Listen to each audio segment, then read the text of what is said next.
Alex, congratulations on a very, very hard-fought victory. You had to dig quite deep out there. It was a big momentum shift after that first set. How did you reset?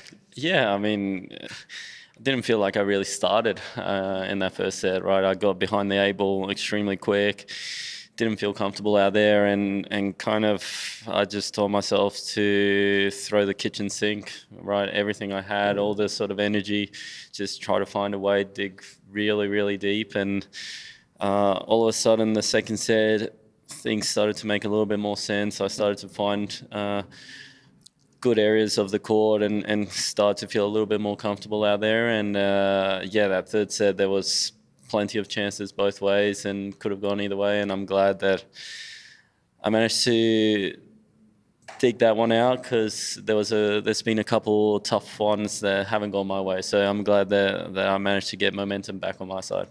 When you say dig deep, it's something athletes need to do on a regular basis to find success.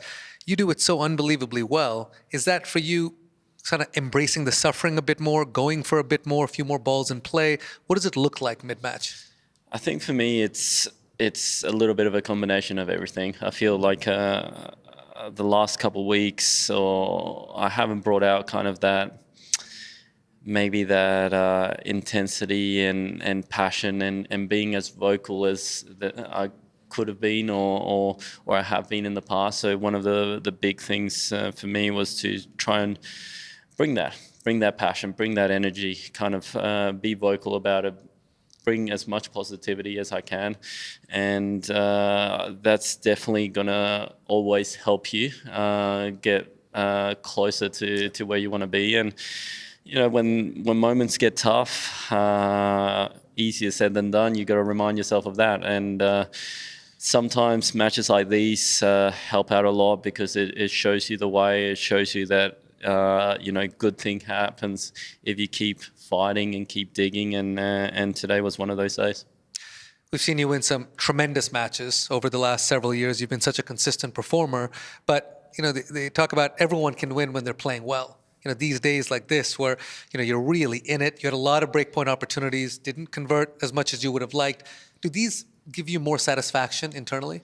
I think now, where I am, this is one that I've got to really take a lot of positives out of, right? Because it is a win when I haven't been playing well, when maybe I haven't played the big points as well as I would have liked to, but I still managed to find a way. And all in all, I thought I played a pretty damn good tiebreak, right? And that's when I needed it the most. And all of a sudden, my serve was there, a couple big shots, a couple good returns, and it kind of it felt like I got that level and that desire and that, you know, brick wall mindset when I needed it the most, and it was crucial, and we lived to fight another day.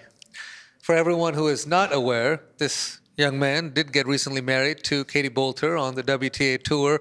Beautiful, beautiful wedding, beautiful pictures. But as you mentioned, there was a gap in the training throughout this tennis season, rightfully so, to be able to celebrate that magical moment. As you find your way back into the right form, are you throwing in extra practice along with the matches than you normally would? How are you finding that balance? Yeah, I think it was about getting back to match fitness as quick as possible. And I think I had a couple good weeks in both Washington and Montreal, where there was a lot of work put in, and I felt like you know, the fitness was there. It's just the tennis side of things that needs to kind of add in. And I feel like, honestly, I keep giving myself chances. If I keep giving myself chances, it's going to come, right? And it's going to come sooner rather than later. And it's a lot easier to find your level if you're winning matches, right? It doesn't matter if it's pretty, it doesn't matter if it's amazing tennis, but if you keep giving yourself chances to play that competitive tennis day in and day out, then I've got no worries that I'll find my level, and I'll be ready to go for, you know, hopefully this week is a deep one, but if it's not this week, in New York. Everyone out there needs a little bit of Alex de Minaur in their attitude. Absolutely brilliant stuff, my man. Thank you for coming and chatting with us. Awesome win today. Appreciate it. Thank you, mate.